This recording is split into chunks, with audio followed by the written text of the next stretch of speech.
Florida is traveling to Salt Lake City to face No. 14 Utah, 8 p.m. ET on ESPN, in a must-watch game Thursday night. On Saturday, we have Deion Sanders' debut as Colorado's head coach as the Buffs take on No. 17 TCU, noon ET on Fox. Then on Sunday, No. 5 LSU faces No. 8 Florida State, 7:30 p.m. ET on ABC. Clemson wraps up a jam-packed Week 1 on Labor Day against Duke, 8 p.m. ET on ESPN. Our reporters preview this weekend's games by highlighting coaches who are eager to get off to hot starts in new places and running backs to watch for. We also break down some of the week's best quotes and numbers to keep in mind over the weekend. Luke Fickell takes over a Wisconsin team that hasn't won the Big Ten since 2012. Photo by Kevin Abiel, Icon Sportswire. Louisville, Jeff Brohm is as eager as anyone to see what his team looks like when Louisville kicks off the 2023 season. He has an idea, of course, but there's just so much that's new coaching staff, new scheme, nearly 24 transfers, including starting QB Jack Plummer. For folks around Louisville, the opener at Georgia Tech has all the excitement of Christmas morning with just a hint of the looming danger that accompanies any gender reveal involving pyrotechnics. It could look great. It could be a mess. Either way, Brohm said, it'll be a learning experience. My nerves will be going, Brohm said. You want to please a lot of people and get off to a good start. You make sure you're as ready as you can be, but you have to just go out and play and coach and be positive with your players. There's ample promise surrounding this Louisville team. Brohm's return, he played for the Cardinals from 1989 through 1993, has injected a groundswell of enthusiasm, but all that goes away, Brohm said, if the team on the field doesn't match the one fans have dreamed about. That makes the Georgia Tech game critical, a game that will undoubtedly involve working out a few kinks, but one that will be played without much of a safety net. Louisville is just 4-11 in true road games over the past 3 years. This will be a first time for a lot of guys playing together, Brohm said. You have to trust your preparation and go out and execute. But don't expect Brohm to water down the game plan while his team gets its sea legs. He's approached practice the past few weeks as on-the-job training, stressing his defense with gadget plays and challenging his offense with some exotic looks on D. He'll do the same to Georgia Tech. He said, we want to be aggressive in our approach on both sides of the ball, Brohm said. You have to have enough in your pocket to be able to help your team if you're struggling or get out of a rut and show some things you haven't shown before. What will it look like? Brohm isn't venturing a guess, other than to insist he won't be surprised by anything. That's the whole point of fall camp, he said. It's hardly a guarantee that it all looks seamless, but it's an assurance that if things go sideways, it won't be the first time his team has had to rebound. David Hale. Wisconsin, the Luke Fickell era in Madison commences against Buffalo, but pay special attention to how offensive coordinator Phil Longo orchestrates his air raid system. The program, coming off its most losses, 6, since 2012, has undergone a makeover with designs on claiming the Big Ten West for the 5th time since 2014. The Badgers' passing offense, which ranked 11th in the Big Ten, 183.8 yards per game, a season ago, will be going opposite a Bulls defense that was middle of the pack in the MAC, 5th, 216.2 YPG, in 2022. With 7,791 career passing yards and 76 career touchdowns passes to his name, former Oklahoma and SMU signal caller Tanner Mordecai will surely feel pressure to show right away that it is indeed a new day with Fickell and Longo, previously the OC at both Mississippi Rebels and North Carolina, now calling the shots. Blake Baumgartner. Colorado, primetime is finally here and the eyes of the college football world will, for the first time in a while, fixate on Colorado and the much-anticipated debut of coach Deion Sanders' new-look team. The first impression won't be an easy one to make for the Buffs given they have to face one of the 4 best teams of last season, TCU. Plenty has changed for both teams heading into the matchup, but after Sanders arrived in Boulder and upended nearly everything about the program, including the conference where they will play next season, the expectations are plenty, even if they aren't high.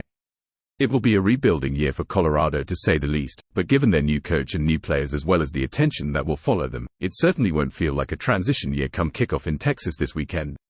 Paolo Aghetti. Auburn, new coach Hugh Freeze entered preseason camp, anxious, and uncomfortable, after so much roster upheaval. He said he'd get asked all the time how good they'll be. And his answer was, "Frank, I don't know."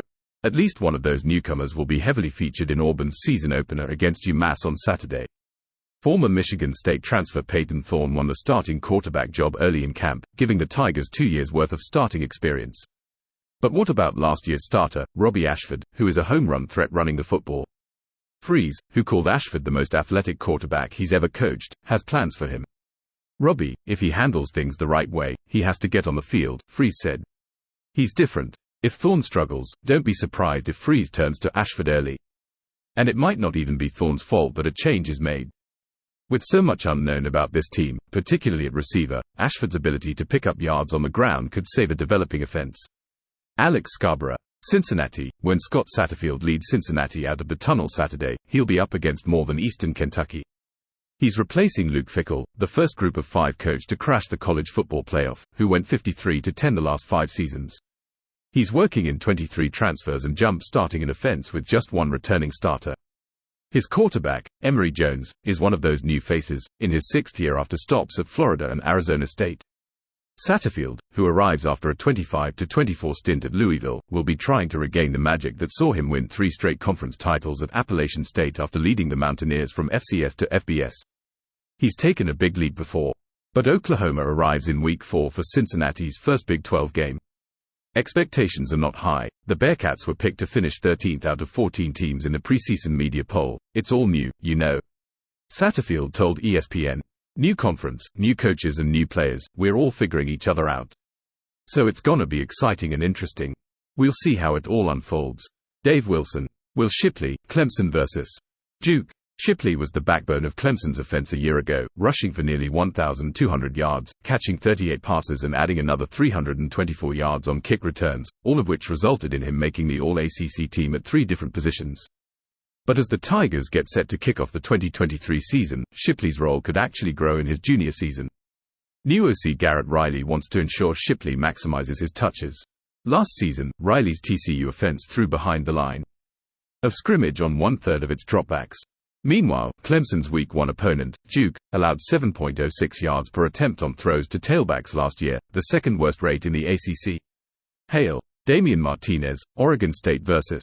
San Jose State. There will be plenty of attention on the debut of Clemson transfer DJ Uiagalelei when Oregon State kicks off its season Sunday, but I'm watching out for the Beavers' venom running back Martinez, whose impressive freshman year, 982 yards, 161 carries and 7 touchdowns, went a little under the radar. Martinez has all the tools to be a force to be reckoned with all season long, and the combination of him and DJU could supercharge this Oregon State offense from the start. Ageti. Dijon Edwards, Georgia vs.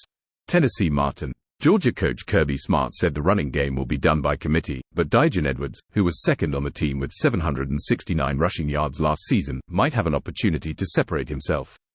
Kendall Milton, who was third on the team with 592 rushing yards, has been dealing with a hamstring injury, while Andrew Paul is coming off a torn ACL, and Branson Robinson is out for the season with a ruptured tendon.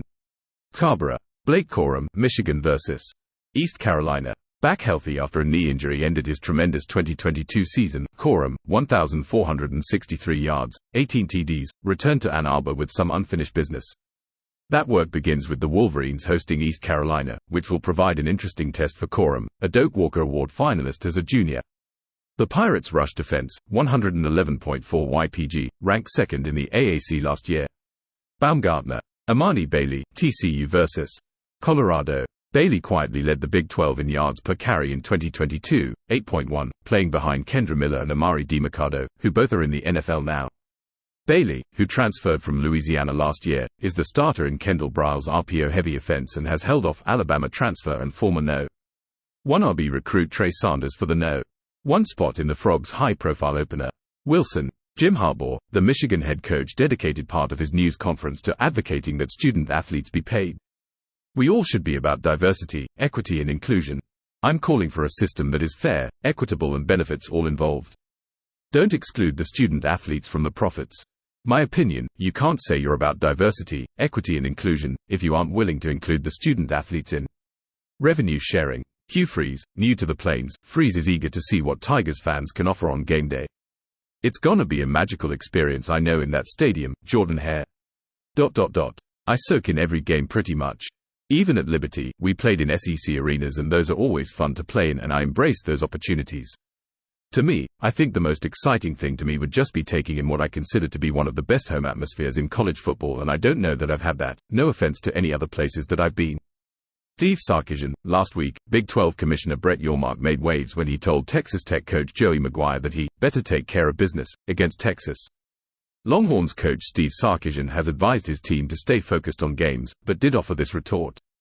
I got a letter from the commissioner about sportsmanship the day before that speech, so I'm trying to figure out what are we promoting to our student athletes.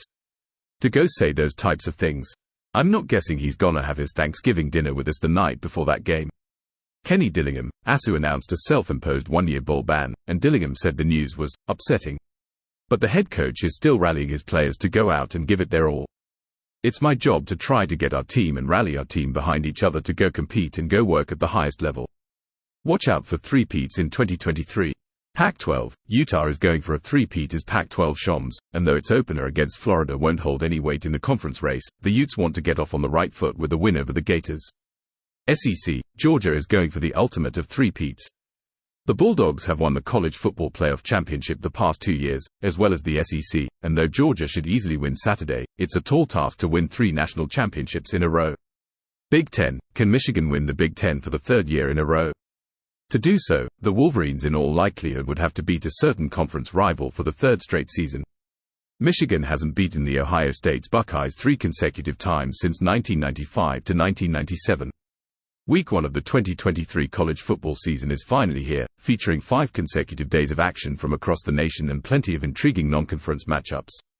The slate begins on Thursday with a marquee matchup between No. 14 Utah and Florida on ESPN. On Saturday, Colorado begins a new era under coach Deion Sanders as nearly 21-point underdogs to TCU. Meanwhile, in the Saturday night primetime game, Drake May and North Carolina take on Spencer Rattler and South Carolina. Sunday's marquee matchup features a rematch of last season's Week 1 thriller as LSU battles the Florida State.